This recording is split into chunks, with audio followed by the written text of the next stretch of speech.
কি রে বেরিয়েছ না কেন? ও হো, আমার আসল জিনিসই তো তুই বেরিয়ে না খালি তো আমার বাথরুম হবি না।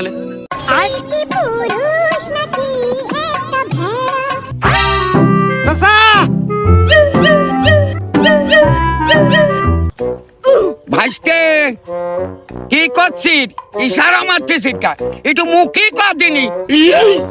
চাচা তুই বিড়িটা দেওয়া দিলি, তা নাহলে তো বেরিয়েছে না আমার।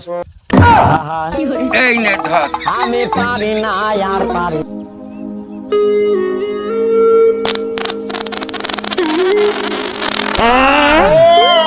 সামনেও শান্তি, পিছনেও শান্তি। কি করে